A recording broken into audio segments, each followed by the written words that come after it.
धर्म रक्षा नहीं करता ऐसा लगता है। एक दिन आया और रो करके यही बात कही जज के सामने कि मुझे लगता है भगवान नहीं है, क्योंकि मैं बार बार सत्य को साक्षी करके कहता हूं कि मैंने ये कर्म नहीं किया और मुझे दंड दिया जा रहा है, मुझे क्लेश दिया जा रहा है धर्म से चलने के कारण। अगर मैं सम्मिलित हो जाता तो मुझे तीसरा हिस्सा मिलता और बिल्कुल बात शांत होती। ये क्या धर्म है, कहां भगवान है? जज ने इस पर गौर किया। कई वर्ष वो जेल भोगता रहा, मुकदमा चलता रहा। तब जज ने गौर किया कि बार बार ये कहता है इसकी जांच की जाए, तो हत्याकांड होते ही रहते हैं। एक शव आया वहां, जज ने मंगवाया था, जो पोस्टमार्टम के लिए जाता है, मंगवाया और कहा देखो इसका कोई नहीं है, अंतिम संस्कार के लिए अपने ही लोगों को जाना है। तो दो कर्मचारी जो थे सरकारी, जो स्वर्ण चोरी में सम्मिलित थे, उनको और उसको कहा कि बस तुम थोड़ी देर नदी के किनारे बैठे रहना, हम और लोगों को लेकर के आते हैं। और एक आदमी को छुपा के बैठा लिया और राज कर्मचारी नदी के किनारे शव को लेकर बैठे। उसको देखा जिसको बहुत कष्ट दिया जा रहा था, सारा आरोप उसके ऊपर था, जो धर्म से चल रहा था। उसे कहा माना नहीं ना, अगर मान लेता तो तीसरा हिस्सा भी मिल जाता, बात वहीं खत्म हो जाती है। देखा, फंसा दिया, तेरे को आजीवन कारावास मिलेगा, कोई नहीं बचा सकता तेरे को। मेरी बात नहीं मानी, कह रहा था हल्ला मचाऊंगा, ऐसा वैसा, अब भोग। तो जज के द्वारा जो एकांत में बैठाला हुआ आदमी था, उसने पूरी बात सुनी। इसीलिए ये नाटक रचा गया था। तीनों को बुलाया और कहा तुम निर्दोष हो उस धर्मात्मा से। स्वयं इनकी आवाज से हमने सुना, ये कह रहे थे जो तुम बात कह रहे थे। तो उसने कहा कि ये तो ठीक है, अब निर्णय ठीक कर दिया, लेकिन अब कई वर्षों से मैं दंड भोग रहा था, ये कौन सा न्याय है? किस अपराध के कारण? मैं तो धर्म से चल रहा था, इसमें किंचन मात्र मेरा कोई अपराध नहीं था, फिर कई वर्ष से मैं सजा क्यों भोग रहा था? बार बार प्रताड़ना, नाना प्रकार के कष्ट क्यों भोगा मैं? जज ने कहा तुम हृदय को साक्षी करके बताओ, क्या कोई ऐसा अपराध किया है जिसका प्रकाश ना हुआ हो और तुम्हें दंड ना मिला हो? हम अब उसका कोई दंड थोड़ी तुम्हें देंगे, लेकिन तुम्हारे अंदर जो भगवान के प्रति आरोप है उसका निराकरण हो जाएगा। उसने कहा हाँ, यौवन अवस्था में मैंने किसी स्त्री को ऐसा ऐसा, और वो विरोध करने पर भी उसे मार दिया और आज तक बात कोई प्रकाशित नहीं हुई। तो बोले फिर भगवान को क्यों दोष देते हो? वो कर्म तुम्हारा दंड अगर मिल जाता तो नष्ट हो जाता, वो कर्म सुरक्षित है। उसी कर्म ने तुम्हें यहां अधर्म ना होने पर भी फंसाया और देखो तुम्हें भोगना पड़ा। तो निश्चित समझो, यदि आप अधर्म के द्वारा कोई भी सुख साधन करेंगे तो आप नष्ट होंगे। अधर्म के द्वारा आप धन आदि छीनना चाहेंगे तो आप नष्ट होंगे। अधर्म कर दिया है और उसका प्रायश्चित नहीं हुआ तो वो कर्म सुरक्षित है। ऐसी जगह फंसाएगा जहां 100% आपने कोई अपराध नहीं किया पर आपको उसका दंड भोगना पड़ेगा। फिर आपको लगेगा कि न्याय में अन्याय हो रहा है, कोई भगवान नहीं है। देखो मैंने बिल्कुल कसम खा के कहता हूं पाप नहीं किया, पर ये पाप का जो आरोप लगा वो पूर्व पाप आकर के तुम्हें दंडित कर रहा है। अब इस कर्म विधान को ये बहिर्मुख लोग क्या जानते हैं? तभी कहते हैं अरे कहां भगवान, कैसे भगवान? आज तुम धर्म से चल रहे हो, लेकिन कल तुमने जो कर्म किया तो तुम शरणागत होकर भजन के द्वारा उसको नष्ट नहीं किया ना, तो वो सुरक्षित है। अवश्य में भोक्तव्यम कृतम कर्म शुभाशुभम। इसलिए श्री भगवान आदेश कर रहे हैं यज्ञार्थात् कर्मणोन्यत्र लोकोयम कर्म बंधनः तदर्थम कर्म कौन्ते मुक्त संगः समाचर। मुक्त हो जाओगे, न काम तुम्हें अधीन कर पाएगा, न पाप अधीन कर पाएगा, परमानंद में डूब जाओगे।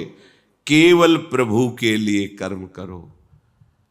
ये अगरबत्ती, धूप बत्ती, आरती, पूजा प्रभु को अपना नहीं माना तो ये थोड़ा शुभ कर्म बन गया, बस ये तुम्हारा प्रायश्चित नहीं होगा। जो तुमने अधर्माचरण के अगरबत्ती धूप बत्ती से खत्म होने वाले नहीं हैं, उनके लिए तुम्हें नाम जप करना पड़ेगा, नाम कीर्तन करना पड़ेगा। नाम कीर्तनम यस्य सर्व पाप प्रणाशनम, समस्त पापों का नाश करने में समर्थ है। राधा राधा राधा, कृष्ण कृष्ण कृष्ण, गोविंद गोविंद गोविंद। भगवन नाम, अगर भगवन नाम का आप निरंतर जप करने लगे तो आप स्वयं तर जाएंगे और लोगों को तार देंगे। मम भक्ति युक्तो भुवनम पुनात सतरति सतरति सा लोकान तारयति। जो भी कर्म कर रहे हो वो भगवान के लिए भावना करो, उस कर्म को भगवान को समर्पित करो, तो तुमसे पापाचरण नहीं होगा। जो पापाचरण हो गए हैं 10 मिनट केवल बैठ करके अपने घर में ही ताली बजा के, मंजीरा लेकर के, इसे नाटक मत समझो, आडंबर मत समझो। नहीं, जो आडंबर और नाटक किए हैं ना, वो जब अपना नाटक फैलाएंगे तो तुम उस नाटक से निकल नहीं पाओगे। माया का नाटक है। भगवान नाम कीर्तन, ये जो लोग कहते हैं ना कि भगवान तो हृदय में बैठे, दिखावे की क्या जरूरत है। अगर इतना बोध हो चुका है भगवान हृदय में बैठे, तब तो आप सिद्ध हो गए। केवल वाणी से बोल रहे हो, मन मानी आचरण कर रहे हो, दुर्गति को प्राप्त हो रहे हो, तो है ना सबके हृदय अछत विकारी, पर सकल जीव जग दीन दुखारी। सबके हृदय में बैठा है, पर दुर्दशा रोक रहा है क्या वो? क्यों? क्योंकि तुम केवल बातों से कहते हो तो सबके हृदय में बैठा है। ऐसा अनुभव किया?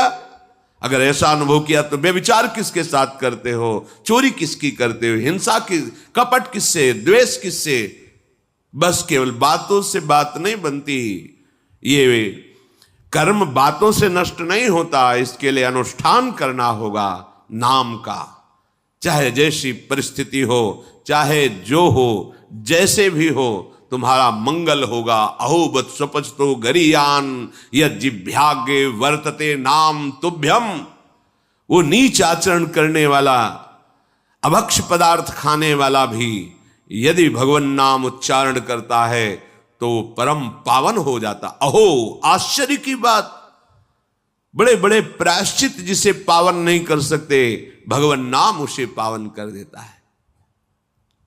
जय शीत हरिवंश विचार के मनुज देह गुरु शरण गही, सकई तो सब पर पंच तज कृष्ण कृष्ण गोविंद कही। कृष्ण कृष्ण गोविंद क्या जाता है? हम तो ये नहीं कह रहे कि तुम नहा के जपो, तुम ऐसा जैसे हो, जहां हो, गोविंद गोविंद, राधा राधा राधा वल्लभ श्री हरिवंश, तुम पावन हो जाओगे प्यारे। तुम्हारी दुर्गति, तुम्हारी विपत्ति, तुम्हारी उन्नति में जो बाधक कर्म है उनको नष्ट करो। किसी से भीख मांगने की जरूरत नहीं, कृपा की। अगर नाम जप नहीं तो कहीं भी भाग के चले जाओ, देख लो तुम्हें क्या मिलता है। नाम जप करो, तुम स्वयं देने वाले बन जाओगे। मांगना मिट जाएगा जन्म जन्म का। विश्वास करो, जैसे भी हो। नहीं छोड़ पा रहे गंदी बातें, शुरू करो। नाम को तो अंदर लाओ, वो तुम्हें इतनी सामर्थ्य देगा, सब छूट जाएगा, सब छूट जाएगा। विश्वास करो। आज तक जितने बड़े बड़े ऊंचाई के पद पर पहुंचे हुए महात्मा हैं, सबके मूल में नाम पाया गया। निरंतर नाम जप, निरंतर अभ्यास करने से होता है। विश्वास करो, इसके बराबर न तीर्थयाटन है, न कोई अन्य साधन है। नाम कलयुग केवल नाम आधारा, सुमिर सुमिर नर उतर ही पारा। जिसने नाम का आश्रय ले लिया महासुखी हो गया। पर जब तक तुम्हारे पाप कर्म भस्म नहीं होते, तब तक तुम्हें आनंद नहीं मिलेगा। इसलिए विश्वास करके दीर्घ काल तक सम्मान पूर्वक, आदर पूर्वक हृदय में नाम जप करो। जब पाप वासनाएं नष्ट हो जाएंगी, पाप प्रवृत्ति नष्ट हो जाएगी, तब आनंद की धारा, तुम्हें कोई भी विपत्ति, कोई भी संकट परास्त नहीं कर पाएगा। प्रश्न होता है कि हम बहुत प्रयास करते हैं पर सफलता नहीं मिलती।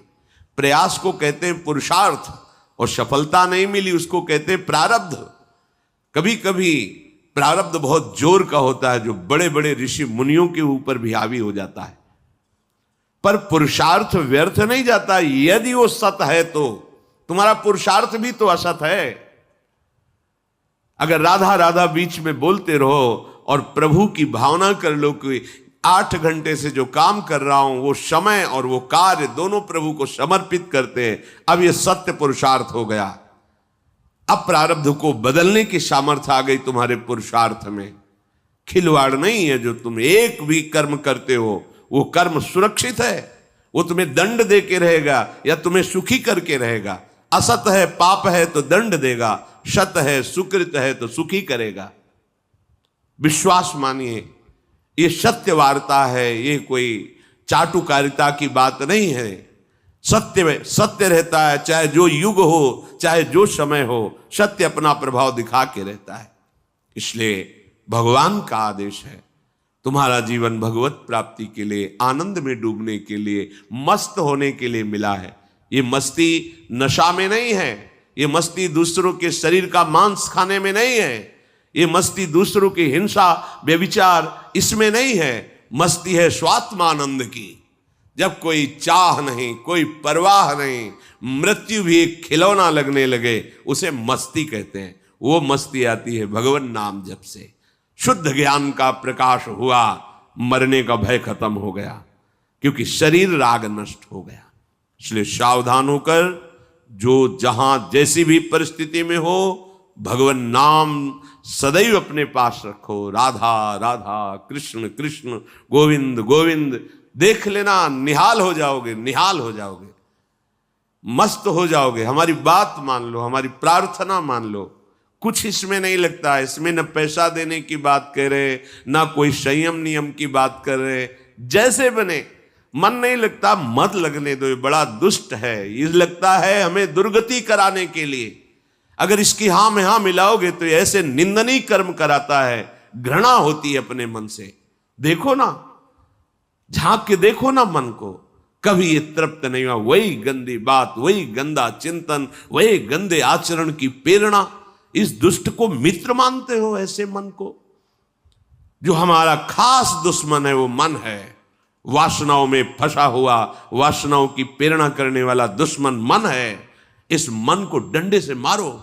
डंडा है हरिनाम। जितना जपोगे मन उतना ही सावधान रहेगा। कृष्ण कृष्ण, गोविंद गोविंद गोविंद, निरंतर रटन करो। राधा राधा राधा। क्या जाता है? जिह्वा से नाम उच्चारण कर रहे, शरीर से अच्छे कर्म कर रहे हैं, विचार अपने आप पावन होने लगेंगे। विचार पावन हुआ तो महात्मा हो गया, चाहे वो गृहस्थ हो, चाहे वो विरक्त हो। तो ध्यान दीजिए, हमारे पुरुषार्थ को प्रबल करने वाला और प्रारब्ध को नष्ट करने वाला एक ही महान समर्थ है, भगवान नाम। इसके सामने कोई साधन बराबरी नहीं कर सकता। ये महामहिम नाम भगवान का है, भगवान को भी अधीन करने की सामर्थ्य रखता है। ये जो निकृष्ट भाव बैठा हुआ है, बेटी हुई उदास हो गए, लड़का हुआ थाली बजाओ, घंटा बजाओ, जिससे बहुत बड़ा, बिल्कुल ठीक नहीं है। ये बेटा होता किससे है? बेटी से ही होता है। तुम किससे हुए हो? किसी मां से हुए हो। वो क्या थी? किसी की बेटी ही थी। कैसी मूर्खता छा गई है, गर्भस्थ बेटी की कोई परवाह न करके उसको। ये क्या है? कितने राक्षस वृत्ति में आ गए हैं हमारी। राक्षस भी अपने बच्चों को नहीं खाते। कितनी राक्षसी बुद्धि। हम सुंदर दिखना चाहते हैं, समाज में सम्मान पाना चाहते हैं, और पाप कर्म कैसा? बेटी है गर्भ में, हत्या करा दो, नहीं चाहिए। तो बेटा कहां से पैदा होगा? वो किसी की बेटी से ही तो पैदा हो रहा है। कैसी मूढ़ता छा जाती है। वैसे भी शास्त्र में स्त्री हत्या करना बहुत बड़ा महापाप कहा गया है। फिर भ्रूण हत्या, गर्भ हत्या, गर्भस्थ शिशु की, उसमें भी कन्या, सर्वनाश। इसके बाद फिर रोते हैं, हमने कौन सा पाप किया, भगवान ने हमारा पुत्र छीन लिया। कौन सा पाप किया, भगवान ने ऐसा कर दिया। अरे अपने डायरी में तो लिखा करो कि तुमने कौन से पाप किए हैं, फिर जब परिणाम आवे तो सोचोगे तो लगेगा बहुत हल्के में निपाट रहे हैं भगवान, हमें तो बहुत कष्ट मिलना चाहिए। कैसी कैसी निर्दयता बैठ गई हो। हम मनुष्य कहलाते हैं, सदगृहस्थ कहलाते हैं, गर्भ से चलते हैं और गर्भस्थ शिशु की हत्या करते हैं। मान जाओ, ना सत्संग सुन रहे हो, ना शास्त्र स्वाध्याय कर रहे हो, इसलिए तुम्हें पता नहीं कि तुम कौन सा पाप कर रहे हो। ऐसे ये पाप, कुछ पाप ऐसे हैं जिनको वज्र की लीक कहा गया। वज्र की लीक में मिटाल नहीं सकते, तुम्हें भोगना पड़ेगा। जो गृहस्थ है और संतान नहीं है, उस जीवन को सार्थक करने के लिए अपने गृहस्थ जीवन का त्याग करो, तीर्थ धाम कहीं वास की व्यवस्था करो और दोनों मिलकर भजन करो, अपने शरीर को पूरा करो, तो जीवन सार्थक हो जाएगा। अगर गृहस्थ है, संतान है, पढ़ाओ लिखाओ, उसको उसी योग्य करो जैसे तुम्हारे माता पिता ने किया है, तो तुम उस ऋण से मुक्त हो जाओगे। और फिर भी भजन करो, भजन ही तुम्हें भगवान की प्राप्ति कराएगा। दूसरा, जो अपने धर्म से भ्रष्ट हो चुका है उसका जीवन व्यर्थ है। आपका एक धर्म है, सबसे पहला धर्म है मनुष्य धर्म। मनुष्य का क्या कर्तव्य है? अपने प्राणों का भी बलिदान देकर दूसरे की रक्षा करना, और यहां अपने मन को सुख पहुंचाने के लिए दूसरे की हत्या कर देना। कैसा राक्षसी भाव वृत्तियों में आ गया। देखो, अगर कोई माता बहन एकांत मिल जाए तो बस राक्षस जैसे टूट पड़ते हैं, ऐसे स्वभाव, मार दो, जला दो, काट दो। बड़ी दुर्गति होगी, देख लेना, यहां भी होगी। छुपा के भी कर लो, तब कर्म प्रकाशित होगा। जब तुम अपराध नहीं करोगे, अपराध नहीं करोगे, तब वो अपराध तुम्हें फंसाएगा और जीवन भर रुलाएगा। मरने के बाद नर्क मिलेगा। नर्क माने बड़ी जेल है, वो बड़ी जेल, ये छोटी जेल है। जैसे बड़े अपराधियों को बड़ी जेलों में भेजा जाता है, तो विश्व ब्रह्मांड की सबसे बड़ी जेल और वहां के सबसे बड़े जेलर यमराज, वहां दंड मिलता है। आप ऐसा ना सोचिए कि ये सब गप है। गांव में जैसे बात करे तो लगता है गप है, जब जेल हो आते हैं ना तो कहते हैं। एक गांव में मिले थे, कहा था कि अगर रोज 5 जूता कोई गांव में हमें मारे तो हम उसे सह लेंगे, लेकिन दोबारा जेल जाने वाला आचरण नहीं करेंगे। दिखा रहे थे कि देखो कैसे कैसे कष्ट वहां के कैदी भी मारते हैं जो बहुत पुराने हो गए हैं, वो हमको अनुशासन में रखते हैं। ऐसा ऐसा कितना कष्ट। अब वो गया ना तो भोगा, अब माया के कारण स्मृति नष्ट हो गई नहीं, सैकड़ों बार अपने भी भोग के आ रहे हैं नरक। दूसरे, उसका जीवन नष्ट है जो धर्म का त्याग कर चुका है। तुम पिता माता से प्रकट हुए, तुम्हारा धर्म है माता पिता की सेवा करना। वयोवृद्ध बेचारे माता पिता उठने बैठने में असमर्थ हैं, आप पैसे कमाने के लिए अपनी बहुली निकल गए, अब वो कष्ट भोग रहे हैं। ना उनको देखना है, ना उनकी व्यवस्था करना है। मरने दो तो ठीक है, तुम्हें जब परिणाम आएगा तब तुम भी तो बनोगे ना वृद्ध, तब तुम्हें पता चलेगा। अवश्य में भोक्तव्यम कृतम कर्म शुभाशु। होश में, माता पिता सबसे पहले भगवान हैं यदि आप गृहस्थ हैं तो। अगर आप बाल्यावस्था से भगवान के मार्ग का अनुसरण कर रहे हैं तो फिर भगवान प्रणत कुटुंब पाल रघुराई, भगवान व्यवस्था कर देते हैं। वैराग्य मार्ग में लौटकर पीछे नहीं देखा जाता।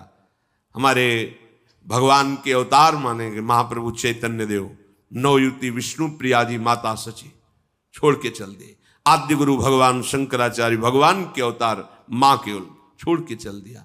भगवान के मार्ग में यदि ऐसे चले तो भगवान संभाल लेते हो, परम पद मिलता है 21 पीढ़ियों को। मां तो बिल्कुल नजदीक है, 21 पीढ़ियों को भगवत प्राप्ति हो जाती है। और शब्द है प्रणत कुटुंब पाल रघुराई, भगवान स्वयं उसके परिवार का पोषण करते हैं। पर यदि गृहस्थ धर्म में हो और अपने माता पिता का त्याग कर दिया, उनकी सेवा नहीं करते, वो दुख भोग रहे, तो नरक यंत्रणा मिलेगी और जीते जी तुम उन्नति को प्राप्त नहीं हो सकते। तुम्हें भले उन्नति दिखाई देती हो, बाद में परिणाम देख लेना आप। तीसरा, जो दूसरों के भोजन छीनने की चेष्टा में रहता है, कैसे इसका धन अपहरण कर लें, कैसी जमीन अपहरण कर लें, कैसे इसकी अव्यवस्था पैदा कर दें इसके जीवन में, जो केवल अपने ही सुख को देखता है उसकी दुर्गति होती है। तीसरा, उसका जीवन व्यर्थ है। जो दूसरों के सुख का अपहरण करके सुखी होना चाहता है, सदैव केवल अपने सुख में डूबना, सोचना कैसे मैं सुखी हो जाऊं, अधर्माचरण करूं, छीन लूं, क्या करूं, कैसे करूं, उसका जीवन व्यर्थ है। और चौथा, जो आए हुए साधु महात्मा अतिथि का अनादर कर देता है, अपमान कर देता है, सारे सुकृत नष्ट हो जाते हैं। ये चार का जीवन बिल्कुल व्यर्थ हो जाता है। इनको असत जीवन कहा गया है, वृथा जीवन कहा गया है। इसलिए हे युधिष्ठिर, ये चार दोष कभी हृदय में ना आने पावे। आरूढ़ पतिते दत्तो मन्यायोपहृतम चेयत व्यर्थम तु पतिते दानम ब्राह्मणे तस्करे तथा। बहुत ध्यान देने योग्य बात।